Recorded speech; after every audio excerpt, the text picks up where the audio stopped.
मीठी मीठी प्यारी प्यारी नींद। अगर 24 घंटे में से 7 से 8 घंटे की अच्छी नींद मिल जाए तो सारा दिन आपका बहुत अच्छा बीतता है। नींद हमारी सेहत और वेलबींग के लिए बहुत ज़रूरी है। सोते समय आपकी बॉडी हेल्दी ब्रेन फंक्शन और फिजिकल हेल्थ के लिए काम करती है और बच्चों और टीन्स में तो ये ग्रोथ और डेवलपमेंट का भी काम करती है, डेवलपमेंट को भी सपोर्ट करती है। इनएडिक्वेट स्लीप लंबे समय में क्रोनिक हेल्थ प्रॉब्लम्स भी कर सकती है। आप कैसे रिएक्ट, वर्क और लर्न करते हैं, इसका सीधा ताल्लुक आपकी स्लीप क्वालिटी और स्लीप पैटर्न पर डिपेंड करता है। तो स्लीप आपके कौन कौन से बॉडी फंक्शन पर असर डालता है? Heart and circulatory system, metabolism, respiratory system, immune system. जी हाँ, आपका हर इंपॉर्टेंट सिस्टम आपकी स्लीप, आपकी नींद से जुड़ा हुआ है। तो आज हम आपकी नींद के बारे में ही बात करेंगे कि क्यों नींद इतनी इंपॉर्टेंट है और अच्छी नींद करने के लिए हम क्या पैटर्न्स अपना सकते हैं अपनी लाइफ में। और हमारे साथ जुड़ी हैं डॉक्टर भावना बर्मी जो कि साइकोलॉजिस्ट हैं, क्योंकि नींद बहुत इंपॉर्टेंट है। साइकोलॉजिकली आप उनको बताइए क्यों नींद हमारे लिए बहुत इंपॉर्टेंट है। देखो, स्लीप हमारी बॉडी के लिए, माइंड के लिए एक रिचार्ज जैसा काम करती है। ये एनर्जी को रिस्टोर करती है और ये एनर्जी सिर्फ हमारी फिजिकल एनर्जी नहीं होती, ये हमारी मेंटल एनर्जी होती है एंड वेरी इंपॉर्टेंटली हमारी इमोशनल एनर्जी होती है। तो ये हमारी एनर्जी को रिस्टोर करती है। दूसरी चीज, ये हमारी कॉग्निटिव फंक्शंस, जो हमारे साइको कॉग्निटिव फंक्शंस होते हैं, जैसे कि हमारी अटेंशन, हमारी कंसंट्रेशन, हमारी मेमोरी को इम्प्रूव करती है। बहुत डायरेक्ट कोरिलेशंस हैं जो हमको ये रिसर्च से बता चुके हैं कि हमारी मेमोरी और फॉरगेटफुलनेस, अटेंशन और कंसंट्रेशन का डायरेक्ट इम्पैक्ट हमारी स्लीप से होता है। और बहुत जरूरी, हमारे मूड को ये बैलेंस में रखती है, तो हमारे इमोशनल स्टेबिलिटी का भी ये ख्याल रखती है। अगर हम ठीक से नहीं सोएंगे तो स्ट्रेस और एंजाइटी हमारे अंदर बढ़ सकती है। तो स्ट्रेस, जैसे ये स्लीप होती है, स्लीप के दौरान हमारी बॉडी रिपेयर होती है, फिजिकली, मेंटली, इमोशनली हमें ये चार्ज करती है। हमारे जो डैमेज सेल्स हैं उनको ये ठीक करती है और हमारे इम्यून सिस्टम को भी स्ट्रॉन्ग बनाती है। ये हमारे ब्रेन के न्यूरॉन्स को भी रिचार्ज करता है, जिससे लर्निंग और प्रॉब्लम सॉल्विंग जैसी स्किल्स भी हमारे अंदर और क्षमता से पैदा होते जाते हैं। तो बहुत ही जरूरी है स्लीप सभी रूपों में। क्या हार्मोन्स, क्योंकि ये हार्मोन्स भी आपके बॉडी में और आपके रिएक्शन को लेकर बहुत कुछ डिसाइड करते हैं। हेल्दी हार्मोन्स होना भी बहुत ज़रूरी होता है and we have to work on that continuously. तो क्या हमारे हार्मोन्स और हमारी स्लीप का कोई कनेक्शन आप देखती हैं? बिल्कुल जी, स्लीप और हार्मोन्स का एक कनेक्शन ही नहीं, एक डीप कनेक्शन है। मेलाटोनिन हार्मोन स्लीप को रेगुलेट करता है और कॉर्टिसोल जो स्ट्रेस हार्मोन है सुबह में ज्यादा रिलीज होता है। अगर स्लीप और नींद हमें ठीक से ना हो तो हार्मोन इम्बैलेंस हो सकता है। जैसे मैंने आपको पहले बताया, इसका पहला तात्पर्य हमारे मूड स्विंग से होता है और हमारे फटीग का असर हमारे ऊपर दिखने लगता है। और जैसे मैंने कहा, ये फटीग सिर्फ हमारी एग्जॉशन फिजिकली नहीं होती, मेंटली और इमोशनली भी हमें ये थका देता है। तो यहाँ पर जाहिर सी बात है कि कनेक्शन नींद का आपकी कई चीज़ों के साथ बैठ रहा है। तो कई बार ऐसा होता है डॉक्टर भावना कि आप बिल्कुल सही दिन हो लेकिन शायद आपकी नींद सही ना हो, तो आप कुछ एक थकावट सी महसूस करते हैं। तो अगर रात की नींद सही हो तो दिन आपका बहुत अच्छा बीत सकता है। ये बिल्कुल सीधा कनेक्शन बैठ रहा है। बिल्कुल डायरेक्ट कोरिलेशन है। जैसे हमने कहा, ये सारे ही हमारे ब्रेन की सेंटर्स को रेगुलेट करता है, जिसका इम्पैक्ट हमारे बॉडी पे आता है, हमारे माइंड पे आता है, हमारे इमोशंस पे आता है। एंड स्लीप डायरेक्टली ब्रेन को इफेक्ट करता है। जब हम सोते हैं तो ब्रेन जो अननेसेसरी इंफॉर्मेशन है उसको फिल्टर करता है और इम्पोर्टेंट मेमोरीज को स्टोर कर लेता है। बल्कि एक हमारे बड़े सिग्निफिकेंट साइको एनालिस्ट है फ्रॉइड, उन्होंने तो बल्कि कहा है कि हमारा जो ब्रेन है वो 3 लेयर्स में बंटा होता है, कॉन्शियस, सबकॉन्शियस और अनकॉन्शियस। और हमारा 50% ब्रेन सबकॉन्शियस ब्रेन है, जो निद्रा में, जो हमारी नींद में, स्लीप में ही एक्टिवेट होता है। तो अगर हम कम सोएंगे, तो हमारा इम्पैक्ट इस concentration, attention, focus, brain, memory, emotions, सभी चीजों से रिलेट होगा और ये हमारी जो भी पूरी ओवरऑल वेलबींग है इसको इम्पैक्ट कर सकता है। तो जो हम जी। अपना दिनचर्या चलाते हैं उस पे इसका डायरेक्ट इम्पैक्ट पड़ता है।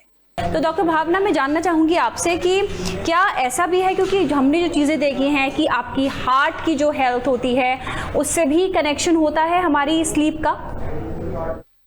हाँ बिल्कुल, हमारी sleep is directly connected with all our body organs और इसमें हार्ट का तो बहुत ही डायरेक्ट कनेक्ट होता है, एक ब्रेन और एक हमारा हार्ट। और हम देखते हैं कि अगर हमारा, जैसे मैंने ऑरा रिंग पहनी हुई है या बहुत सारे लोग ऐसा फिटबिट पहनते हैं या हाथ में पहनते हैं, उसमें हमारा स्लीप और हमारे हार्ट का कार्डियोवैस्कुलर एक्टिविटी का डायरेक्ट कोरिलेशन दिखता है। हमारी पल्स रेट, हमारा ब्लड प्रेशर, हमारी हार्ट की फंक्शनिंग, हमारा cardiac immune system directly correlated होता है। सो इम्पैक्ट, जो आप लाइफस्टाइल की भी बात कर रहे थे, अगर हमारा रेगुलर या इरेगुलर लाइफस्टाइल होता है तो वो भी हमारी नींद को, हमारी हेल्थ को डायरेक्टली या इनडायरेक्टली, पॉजिटिवली या नेगेटिवली इम्पैक्ट कर सकता है। और ये सिर्फ फिजिकल हेल्थ को ही नहीं बल्कि मेंटल हेल्थ और इमोशनल हेल्थ को भी इम्पैक्ट करता है। डॉक्टर भावना, मैं फिर आपके पास आना चाहूँगी। तो हम बात कर रहे थे इमोशनल वेलबींग की। इमोशनल जो आपकी एनर्जी है वो भी कम हो जाती है अगर आप सोए ना, तो क्या इसके बारे में बताना चाहेंगे कुछ? देखो, जैसे हमारा माइंड है वैसे ही हमारे कॉग्निशंस हैं और हमारे इमोशंस हैं। तो जब हमारा इम्पैक्ट पड़ता है हमारे इमोशंस पे तो इसका डायरेक्ट कोरिलेशन होता है हमारे हार्मोन्स के साथ। और जैसे हमने कहा कि मेलाटोनिन एक हार्मोन है जो हमारी स्लीप को रेगुलेट करता है और कॉर्टिसोल और एंडोर्फिन्स एक हार्मोन है जो हमारे इमोशंस को रेगुलेट करता है। तो अगर हमारे अंदर ये स्लीप हार्मोन मेलाटोनिन एक ठीक तरह की साइकिल में चल रहा है तो हमारे अंदर ऑटोमेटिकली एंडोर्फिन्स पैदा होते हैं।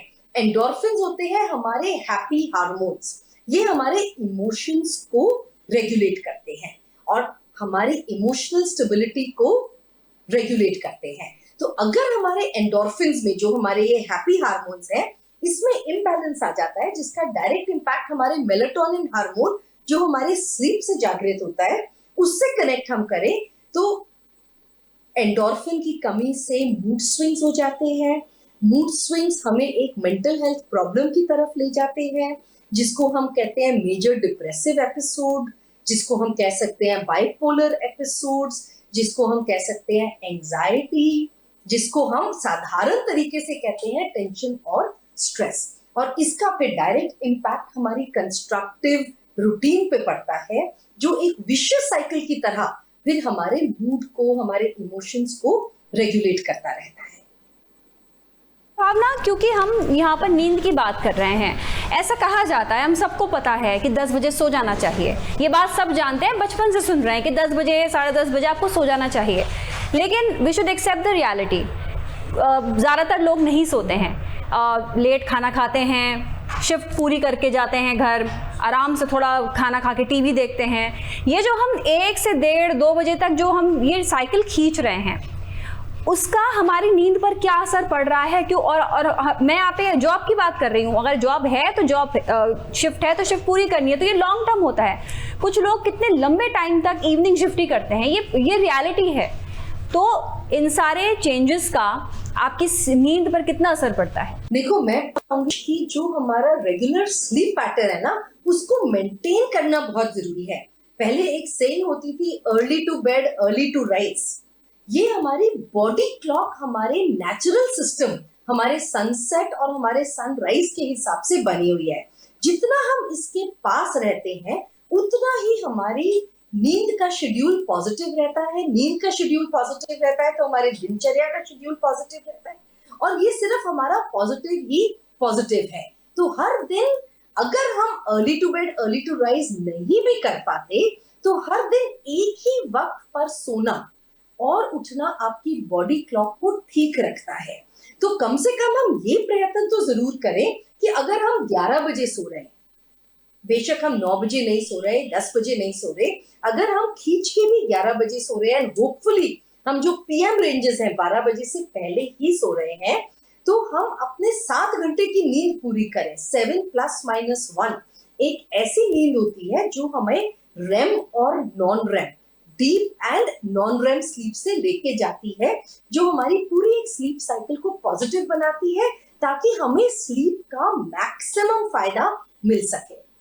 पर एक चीज जो हमारी स्लीप को डिस्ट्रैक्ट, या कुछ चीजें जो हमारी स्लीप को डिस्ट्रैक्ट करती है, उसमें से एक है हमारा खाने पीने का दिनचर्या। एक तो पुअर डाइट, और सिर्फ पुअर डाइट ही नहीं, लेट खाना खाना हमारी नींद को नेगेटिवली इंपैक्ट करता है। और उससे भी नेगेटिव है हमारा स्क्रीन टाइम। सबसे ये मैं गुजारिश करूंगी कि मोबाइल को सोने से पहले कम से कम 40 मिनट्स इस्तेमाल ना करें।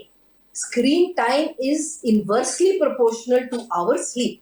रात को मोबाइल या लैपटॉप ज्यादा यूज करने से ब्लू लाइट की वजह से आपकी नींद डिस्टर्ब हो जाती है।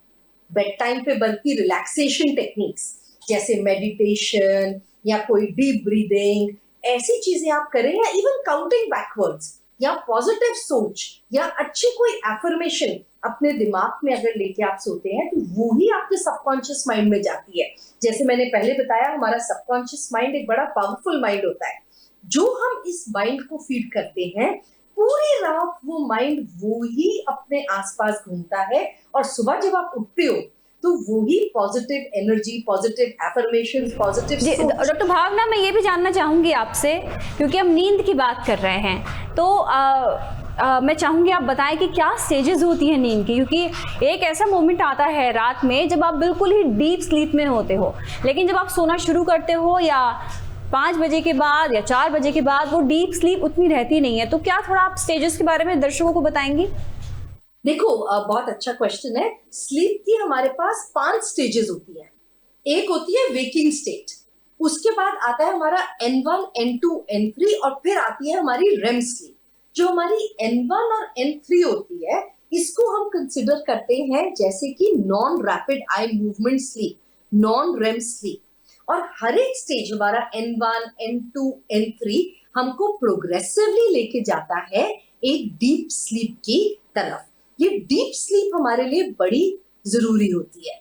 इसके अंदर हमारी अलग अलग वेव्स आती हैं, जैसे हमारी डेल्टा स्लीप होती है, हमारे डेल्टा वेव्स आते हैं। तो बड़ी जरूरी है हमको ये समझना कि जब हम सोना शुरू करते हैं, तब हम एंटर करते हैं हमारी नॉन रेम स्लीप में, जिसको हम कहते हैं स्टेज 1। फिर हम साइकिल करते हैं नॉन रेम स्लीप से स्टेज 2 की तरफ, और जब ये पूरी तरह से पूरी हो जाती है, तब हम आते हैं अपनी रेम स्लीप में, रैपिड आई मूवमेंट स्लीप में। और इस दौरान हमारी ड्रीमिंग शुरू हो जाती है, और उसके बाद हमारी एक डीप स्लीप आ जाती है। रेम स्लीप को ही हम कहते हैं हमारी डीपेस्ट स्टेज ऑफ स्लीप आती है। So these are the various stages of sleep जो हमारे पास हमें आती है, एंड इन्हीं की वजह से हम लोग अपना स्लीप साइकिल पूरे करते हुए जब हम सुबह उठते हैं, तो हम पूरी एनर्जी महसूस करते हैं, प्रॉपर तरीके से अपना आगे वाला दिनचर्या बिता सकते हैं, क्योंकि हम रिजुविनेट हो जाते हैं। हमने अपने पूरे बॉडी ऑर्गन्स को रिस्टोर कर लिया होता है, अगर हम ये 5 स्टेजेस से अच्छे से गुजर सके तो। बिल्कुल डॉक्टर भावना, क्योंकि हम स्लीपिंग पैटर्न की बात कर रहे हैं, हमने सोने के टाइम की बात कर ली, लेकिन अब हम उठने की बात भी करेंगे। कहा जाता है, अगर आपने बुक पढ़ी है द 5 AM क्लब, कि 5 बजे सबसे बेस्ट टाइम है, आप उठ जाओ, आप बहुत कुछ कर सकते हो। तो क्या उठने का या तो बेस्ट टाइम ऐसा भी कुछ है कि आपका अपनी नींद को ख़त्म करके सुबह उठने का एक टाइम अगर आप लें, वो अच्छा रहता है? बड़ा अच्छा रहता है। जैसे मैंने आपको कहा, अगर early to bed early to rise हम कर सके, एंड जैसे मैंने कहा, हमारी बॉडी क्लॉक चलती है हमारे नेचुरल क्लॉक के साथ। हमारी नेचुरल क्लॉक में सूर्योदय होता है करीबन 5 बजे के करीब। तो अगर हम सन की एनर्जी के साथ अपनी स्लीप की एनर्जी को कोडें, the best time to wake up, जैसे आपने सही कहा is at 5 o'clock in the morning. जब आप उठते हैं उस समय अगर आपकी पूरी 7 घंटे की नींद हो गई होती है तो आप खुद ही महसूस करेंगे कि आपके अंदर बड़ी पॉजिटिव ऊर्जा, पॉजिटिव एनर्जी, पॉजिटिव सोच, पॉजिटिव एक्शंस और आप पॉजिटिव बिहेवियर करने लगते हैं।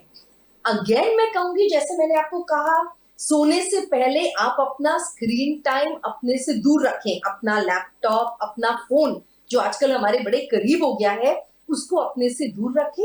ऐसे ही मैं कहूंगी उठने समय कम से कम पहला आधा घंटा आप इस स्क्रीन से दूर रहिए। हमने ब्लू वेव्स की, ब्लू लाइट मोबाइल चेक करते हैं डॉक्टर भावना, उठते ही लोग मोबाइल चेक करते हैं, ऑफिस से कोई मैसेज तो नहीं आ गया, कुछ काम तो नहीं है, सब ये तो चीजें हमारी बड़ा जरूरी है। मैं ये नहीं कह रही, मैं खुद इस्तेमाल करती हूँ। आज आपसे मेरा कनेक्ट मेरे आईपैड पे हो रहा है, उससे पहले हमारे जिन्होंने कोऑर्डिनेट किया उनका कनेक्ट मेरे फोन से हुआ, बट 5 बजे सुबह नहीं हुआ, 6 बजे सुबह नहीं हुआ। अगर 6 बजे वो फोन करते भी या आप भी मुझे फोन करते, मैं मैसेज डालती या मेरे फोन पे एक मैसेज है कि हम 8 बजे के बाद बात कर सकते हैं। क्योंकि देखिए क्या होता है कि जैसे ही हम सुबह उठे वैसे अगर हम दिन की शुरुआत ही स्क्रीन से करें तो जो हमारा पूरा रेस्ट हमें मिला है वो कहीं ना कहीं एक नेगेटिव जोन में चला जाएगा, क्योंकि वो जो ब्लू लाइट आएगी, जो स्क्रीन की रेडिएशंस आएंगी, और इसके बारे में बहुत सारी रिसर्च हो चुकी है that this is not the best radiation to wake up to. हम तो कह रहे हैं ना सोने से पहले ही रेडिएशंस लीजिए, ब्लू लाइट लीजिए, ना उठते ही लीजिए, बट मैं ये नहीं कह रही पूरा दिन मत लीजिए, बट उठते ही पहले आधा घंटा आप बड़ी अच्छी चीजें कर सकते हैं। सबसे अच्छी चीज है अगर आप दिनचर्या की शुरुआत करें कुछ पानी का सेवन करने से। अलग अलग पानी का सेवन होता है, अगर आप और कुछ ना भी लें तो अगर हल्का सा गुनगुना पानी से आप अपने आप को हाइड्रेट कर सकते हैं, दैट इज वेरी गुड। आप सुबह उठे कुछ डीप ब्रीदिंग कर लें, कुछ रिलैक्सेशन की एक्सरसाइज कर लें, तो उससे क्या होता है जो आपने स्लीप में ऊर्जा पाई है वो सिर्फ आपकी डीप ब्रीदिंग या मेडिटेशन से ऐड नहीं हो रही, एक मल्टीप्लायर इफेक्ट होता है। तो 3 + 3 इज नॉट 6, 3 इंटू 3 मतलब हमें 9 गुना ज्यादा ऊर्जा हमारे अंदर आ सकती है।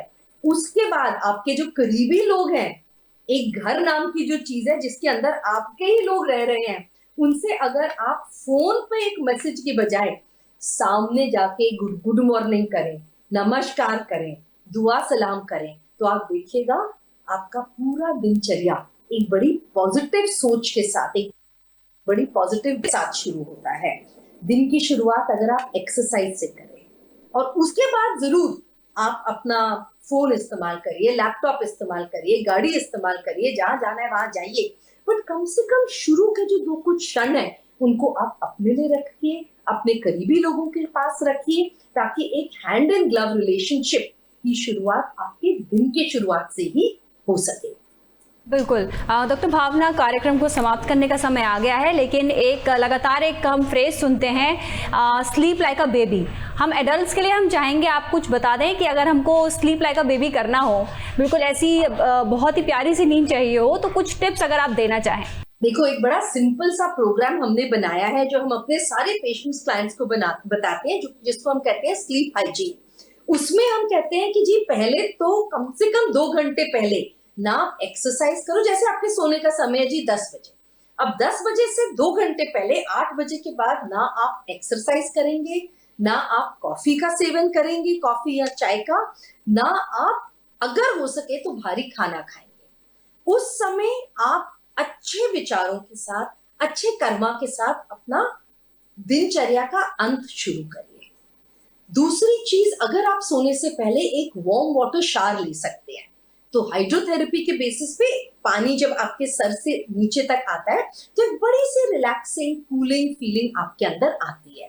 थर्ड स्टेप, एक छोटा सा टब ले लीजिए, उसके अंदर आप अपने पाँव सोक कर सकते हैं करीबन 3 मिनट के लिए। उसमें क्या होगा, अगर आप थोड़ा सा नमक डाल देते हो, कुछ अच्छा अरोमा ऑयल डाल देते हो, तो आपके सारे 5 सेंसेस स्टिम्युलेट हो जाते हैं। 3 मिनट आपने उसमें रखा, आपकी पूरी बॉडी की जो थकावट है, एग्जॉशन है, फटीग है, वो आपने रिलीज कर दिया। उसके बाद आप आए, अपने बेड पे आराम से लेटे और आपने कुछ ना कुछ ऐसी एक एफर्मेशन या तो लिख लीजिए, बिकॉज जैसे मैंने आपको कहा sleep is a subconscious phenomena. Writing भी जब हम लिखते हैं वो भी हमारे सबकॉन्शियस जहन में जाता है। तो कोई भी एक पॉजिटिव एफर्मेटिव स्टेटमेंट आप लिख सकते हैं ताकि आपके माइंड को वो ही चीज रोटेट करे पूरे 7 घंटे में, ताकि आप जब सुबह उठे तो एक पॉजिटिव ऊर्जा के साथ आप उठे। एक पॉजिटिव स्टेटमेंट लिखने के बाद आप काउंट कर सकते हैं 10 to 1 या शीप्स काउंट कर सकते हैं, या अच्छे विचारों के साथ, अच्छा कोई पाठ के साथ, कोई अच्छी चीज सोचते हुए आप पॉजिटिवली आंख बंद करिए एंड रेस्टफुल हो जाएंगे। बिल्कुल, बहुत बहुत शुक्रिया डॉक्टर भावना वर्मी, बहुत बहुत शुक्रिया, आपने सारी जानकारी हमको दी, बहुत अच्छे टिप्स थे और उम्मीद ये करेंगे कि लोग इन टिप्स को सुनेंगे और चेंजेस लाएंगे। ज़रूरी है कि चेंज लाएं, तो स्लीप कितनी ज़रूरी है और किस हद तक आपकी दिन को रात को ये चेंज कर सकती है, ये हमने आपको बताने की कोशिश की है। तो हमारी इस पेशकश में आज बस इतना ही, अगले हफ्ते फिर से हाजिर होंगे, तब तक ले दीजिए इजाज़त। श्रेष्ठ उत्तराखंड पर खबरों से जुड़े रहने के लिए चैनल को सब्सक्राइब और लाइक करें, बेल आइकन दबाएं और देखते रहें श्रेष्ठ उत्तराखंड।